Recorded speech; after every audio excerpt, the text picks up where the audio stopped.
this schedule really shapes up for a playoff run with a 12-team playoff. Areas that, you need to get from experience, which is just, hey, I need to make quicker decisions. How do you define success for this team? National championship.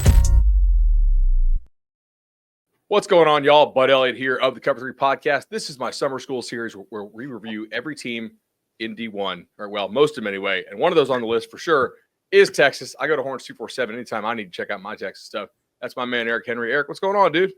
But I'm doing all right, man. Always a pleasure to hop on with you. And I couldn't laugh because you and I, we go back a little bit. And when you said every team in Division I, you weren't necessarily calling me when I was on the FIU beat. So I couldn't help but laugh when you said every team, but almost every team. This is true. We did hit East Carolina yesterday. So I talked to Steve Igo of Hoist the Colors. It's I don't know. I think I'd have burnout probably if I actually hit all 134 before the season. But it's fun, man, for sure.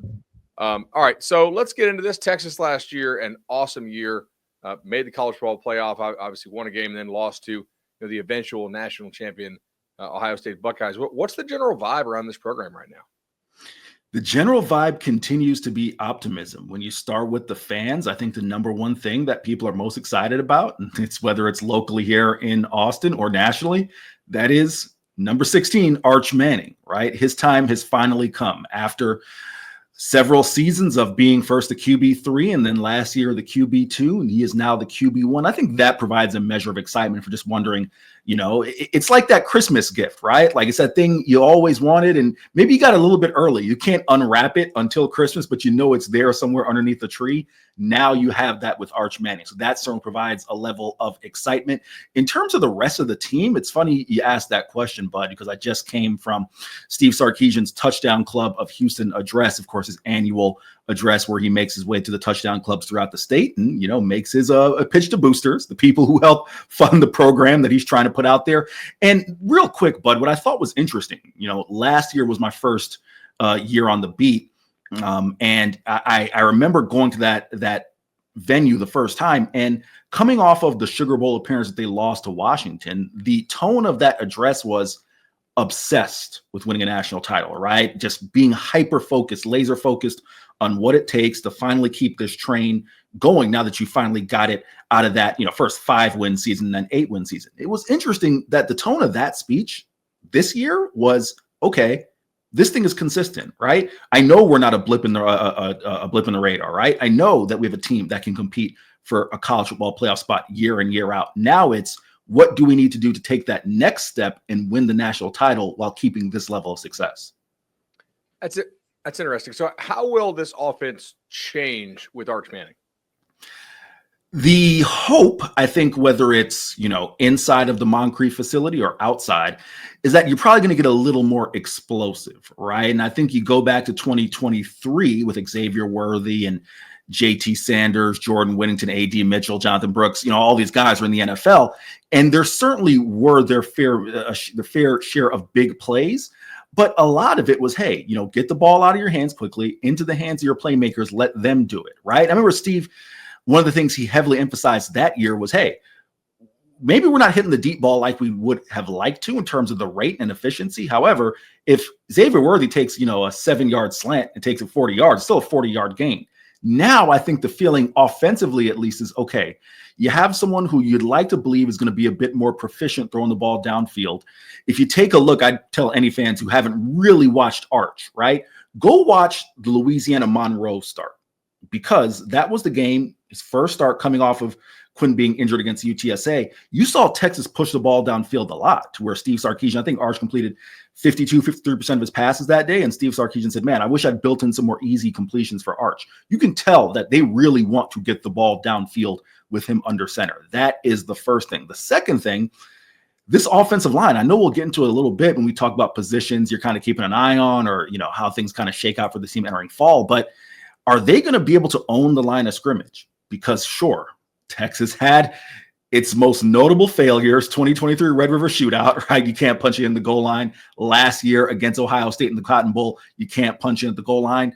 You take those, high-profile misses out of it, and for the most part, it's been a team that has been able to at least up front impose its will, because you have a Kelvin Banks, of course, was drafted 9th overall. Hayden Connor, right, at guard, ended up being drafted in the 6th round. Cam Williams ended up being drafted in the 6th round. So you had 3 offensive linemen drafted, of course, Christian Jones last year as well, right? So you had a veteran offensive line that really can impose their will. This time around, again, I won't, spoil it, and we're getting into a little bit, but that's going to be a kind of a wait and see, is can they impose their will on teams the way that they were able to going to Alabama, to Michigan, and leaving with wins over the last 2 years. You mentioned pushing the ball down the field more with Arch, and obviously Quinn had some injury stuff last year. Do they have the guys to push it down the field too? Tentatively, yes, right? I am very high on Ryan Wingo, okay? So allow me just to get on my soapbox for a second. If you want to call me a homer, that's fine. Jeremiah Smith, Ryan Williams. Those were the 2 freshman receivers who kind of took over college football and made a name for themselves, right? If you compare the number of targets that Smith and Williams got, right? Ryan Wingo saw about half of those because he was playing in an offense with an Isaiah Bond, with a Matt Golden, with a Gunnar Helm. If Ryan Wingo saw the number of targets that those 2 guys had, he would have similar numbers. So Texas has that type of stud receiver, that type of receiver on their roster. You look opposite of him, right? You bring in Emmett Mosley from Stanford. I think that's someone they're very high on. They actually recruited him out of high school before he ended up with a knee injury that they kind of backed off a little bit. He ended up going to Stanford. That same knee injury cost him, I want to say, his first 3 or 4 games of his freshman year, but you bring him in.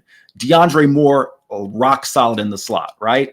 I think a name that maybe, the broader audience doesn't know, Parker Livingstone. I would keep an eye on him. He's a guy 6'4", 210 pounds. Believe it or not, Bud, if Parker Livingstone, and we'll see what happens in fall, I don't expect him to start, but for whatever reason, if he were to emerge from camp as a starter, he'd be the tallest starting wide receiver for Steve Sarkisian in over a decade and a half, right? As a head coach, not an offensive coordinator, but as a head coach. So having that type of size and that type of height, and someone who can really get downfield, they do have some threats.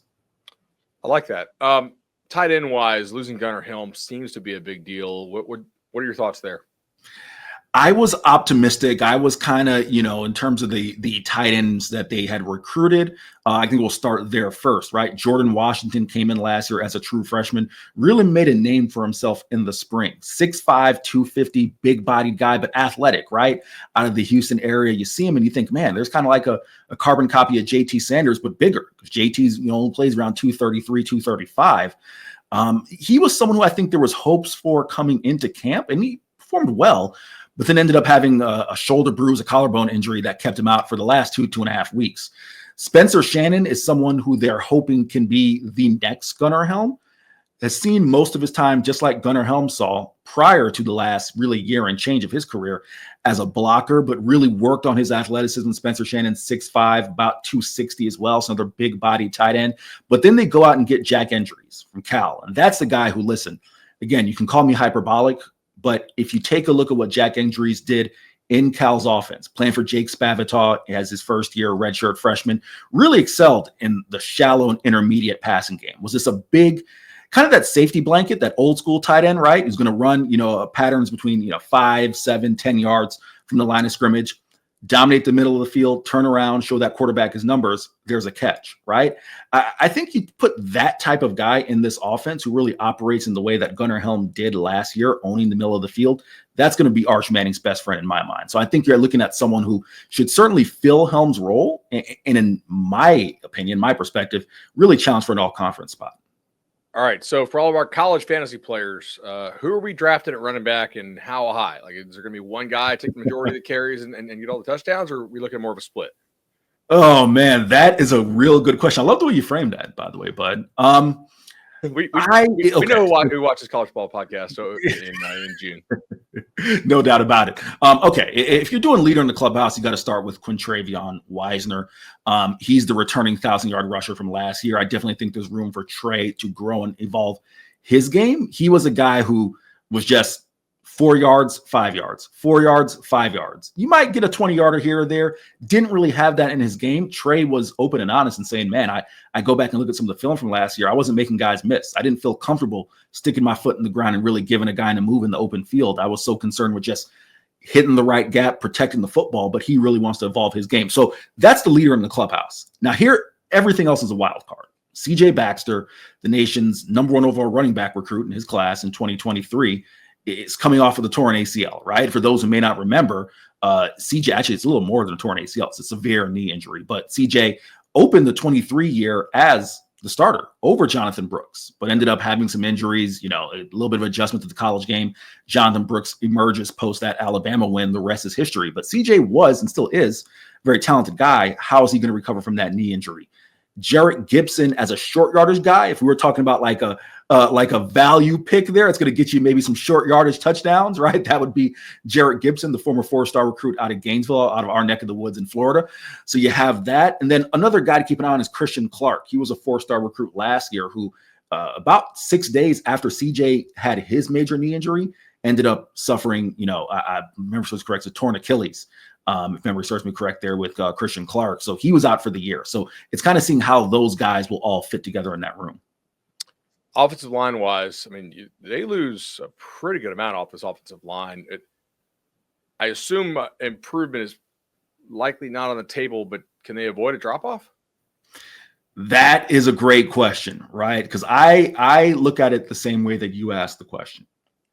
There are facets of this team, even in Arch Manning. You got to remember, Arch has only started 2 games in his career. We expect him to be a certain thing, but that's still an if, right? The same thing applies to this offensive line. We'll just go from left to right. Trevor Gooseby's got to fill the enormous shoes of Kelvin Banks, who has been arguably the best left tackle in America since the day he stepped on campus as a true freshman. Gooseby did get some playing time, guys, when Banks was banged up last year towards the later stretch of the year. He steps in against Texas A&M, doesn't allow a sack against a Shamar Stewart. We all know what type of player he is. He steps in, plays against Georgia. Michael Williams doesn't allow a sack, right? So you have a bit of a base there. That's left tackle. Left guard, I think you're probably looking at Cole Hudson, someone who started as a true freshman, moved into a reserve role. At center, you have Connor Robertson, someone who is probably battling with a redshirt freshman. Daniel Cruz has played a little bit. Right guard is your solid area there, DJ Campbell. People forget DJ in the same class as Kelvin Banks was actually a higher rated 5-star recruit than Kelvin Banks. Okay. So he's the solid piece who has been a starter for the past year and a half. You got him at right guard. And then at right tackle, you're also looking at Brandon Baker, another 5-star recruit, someone who hasn't had a lot of playing time. So to your point, it's a matter of, hey, you can't expect these guys to bring in 4 new starters to match that level or exceed it year one. It's just a matter of, hey, can you not be a liability? And I think with Kyle Flood, who's one of the best offensive line coaches in the nation, that is a very reasonable expectation. So this offense, even with the offensive line probably not improving a whole lot, it does have potential to be better than last year's offense. Yes, I that's fair. That's fair, provided a couple of things. One, the explosiveness that we talked about, right? If you can get that, if Ryan Wingo emerges and with said targets is on the level of the guys I mentioned, Jeremiah Smith, Ryan Williams, that's going to help, right? If you take a look at last year's receiving game, Isaiah Bond, he was banged up. IB was banged up, but never really materialized into that number 1 receiver he was brought into. Of course, as we all know, Matthew Golden ended up assuming kind of the de facto number 1 receiver duties, right? So if you can get more explosiveness out of the pass game in that sense, I think that will give you some potential to be, better or at least on par at last year's group. But I'm really looking at the run game.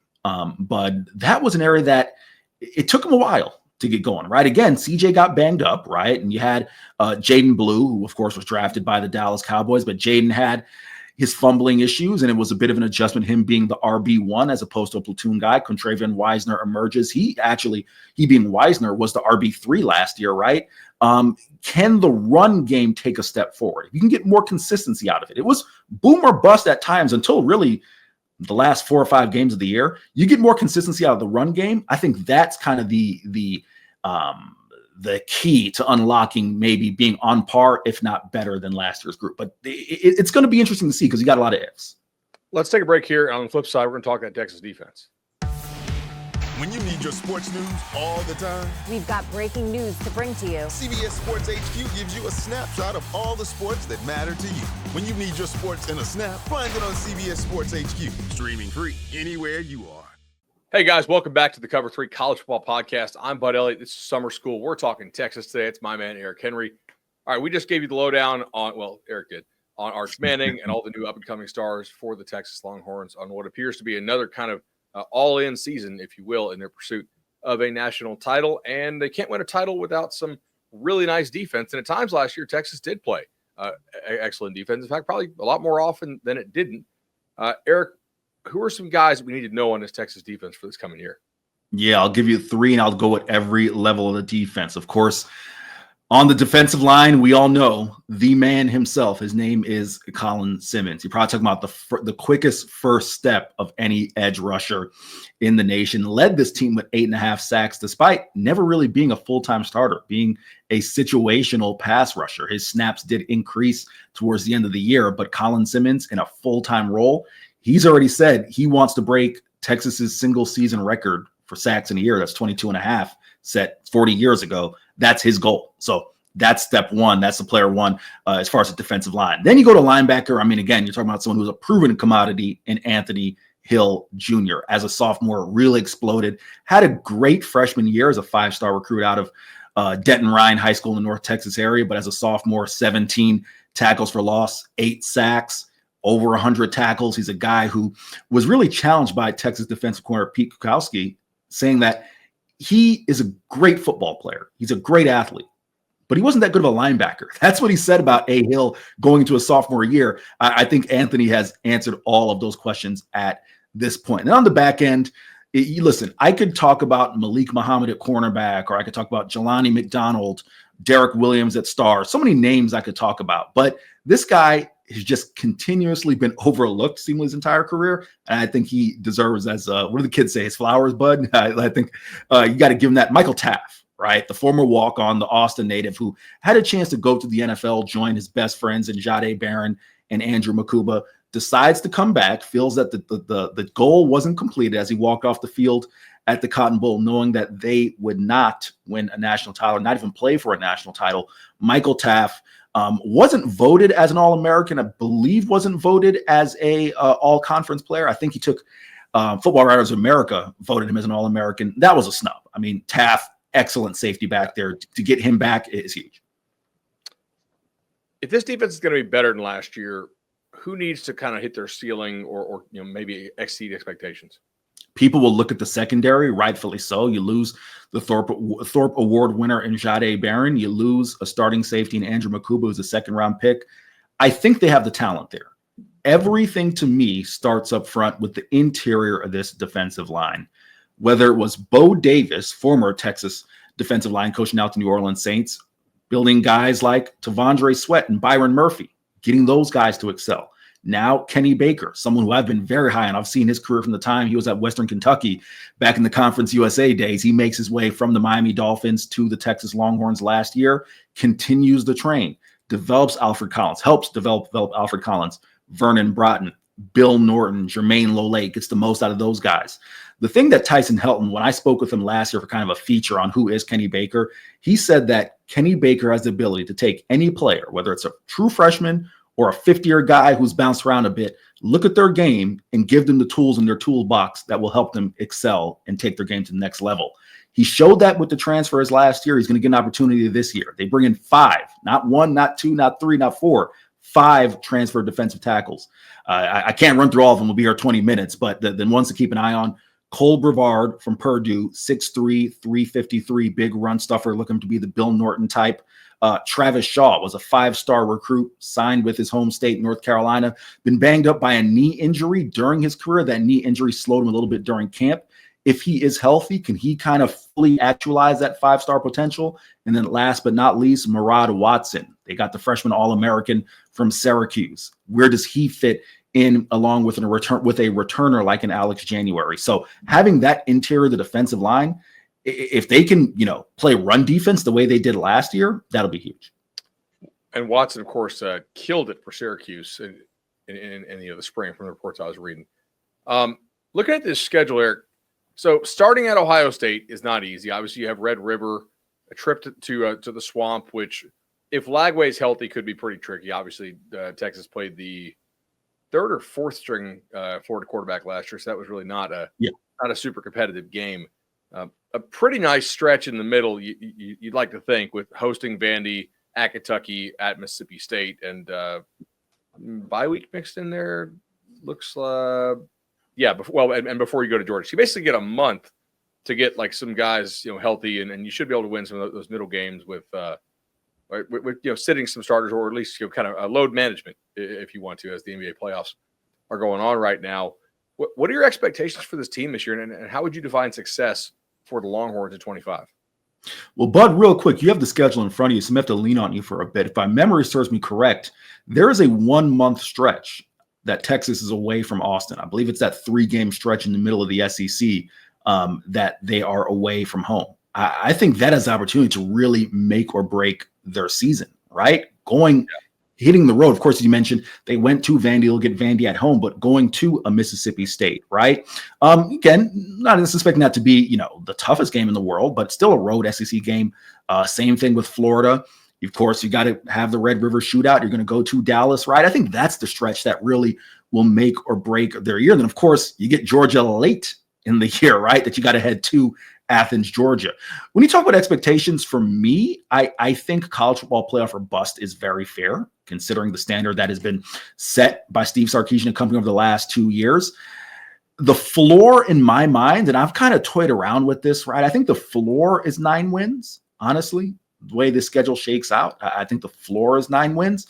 I think the ceiling during the regular season would be 1 loss, right? And that is whether it's an A&M or a Georgia or, an Ohio State. That to me is the ceiling. I don't see this team going, undefeated or anything like that.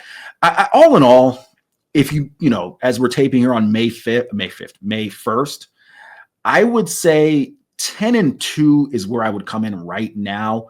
That's a regular season mark, of course, 10-2, making the SEC title game without kind of seeing what else happens throughout the offseason.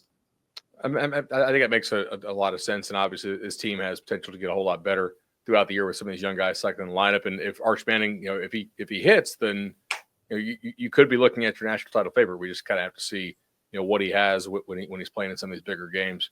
Eric, I really appreciate it, man. You guys do great work at Horns 247. I love following your career, man. Anytime, Bud. Appreciate you having me on as always, buddy.